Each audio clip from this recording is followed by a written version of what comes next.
Hi, I'm Mike Moyer with the Ketchikan Fire Department. Welcome to our demonstration of a breachable wall. Let me show you what we've got here.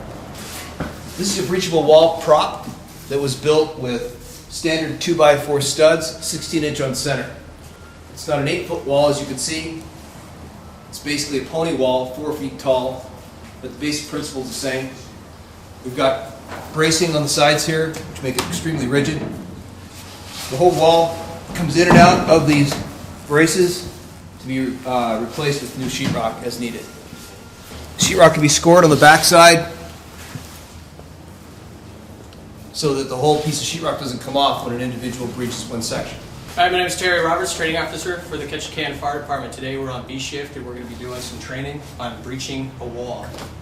I'm going to go over some basics on sizing up the wall, some breaching techniques, and then profiling. First thing you're going to do is always try to reach high and look to see that there's any window seals or anything like that. If you get to a window sill, you might be better off getting access through that window. If you find yourself in a situation where you're at a wall, you feel that this is the wall you're going to breach, this is the only way out, last resort, you're going to feel it up for any electrical outlets, because there's potentially could be a lot of wiring, electrical going through this, and or plumbing. So if you're anywhere near faucets or fixtures, there could potentially be plumbing. This plumbing or electrical could be anywhere throughout any wall in any structure. So at this point, you've gotten here, you're on your mask, you're in an ideal H atmosphere, you need to get out, you're exhausted. So the technique I'm going to show is when you're at that point, you're getting low on air and you're exhausted. So we're not going to be using a lot of upper body strength. We're going to be using the tools to the best of their advantage. So the two tools I'm going to use and demonstrate here is a Halligan bar, and I actually wish we had a longer one, but this will work for what we're doing. Halligan bar and a pickhead axe. This is a really good one for this exercise. So I'll start with the pickhead axe. Let's say this was the tool of choice for you. You're in doing your primary search and you got lost and you come to the wall, and this is the wall you're going to breach. You sized it up, no window. Notice that I'm putting the handle of the tool on the ground.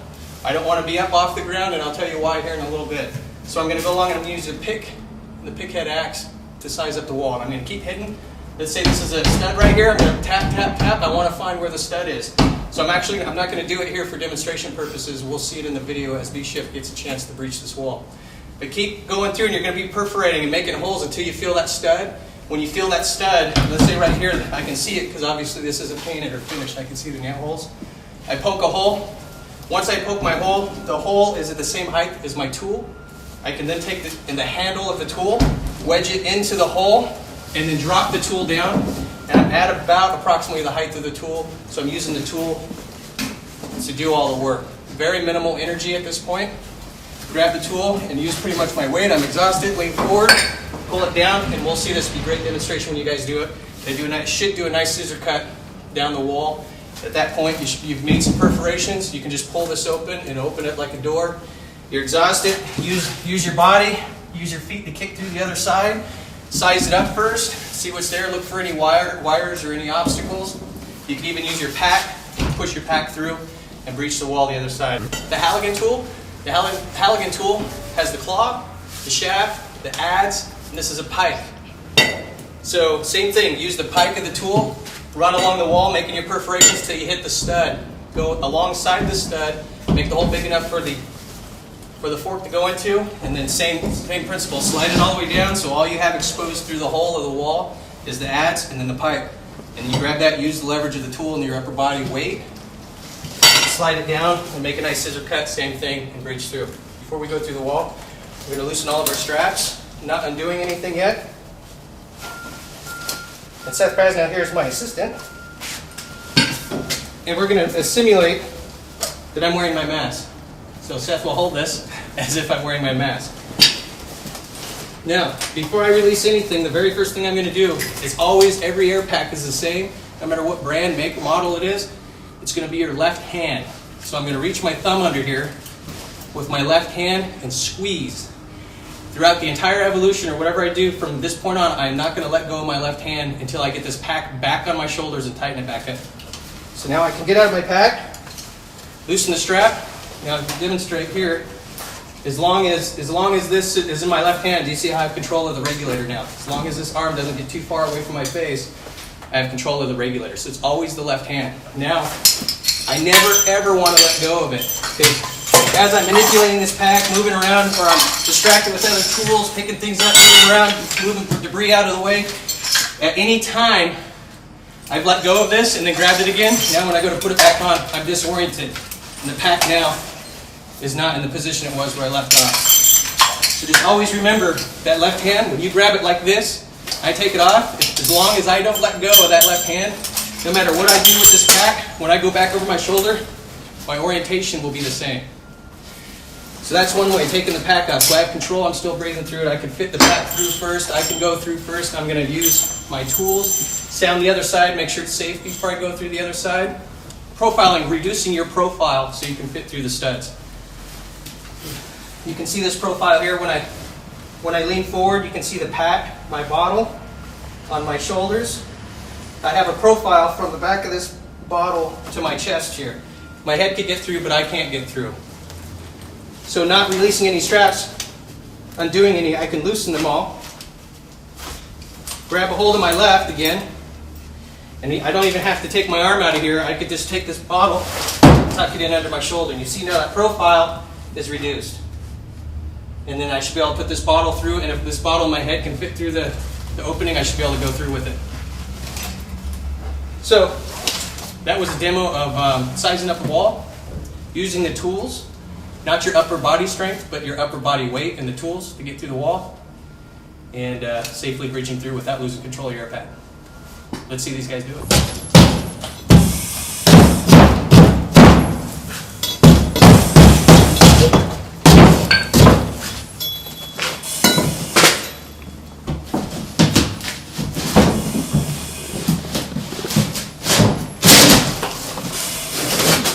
That scoring helps. I think we could use a couple more there.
Let's get the helmet through, it's a piece of cake.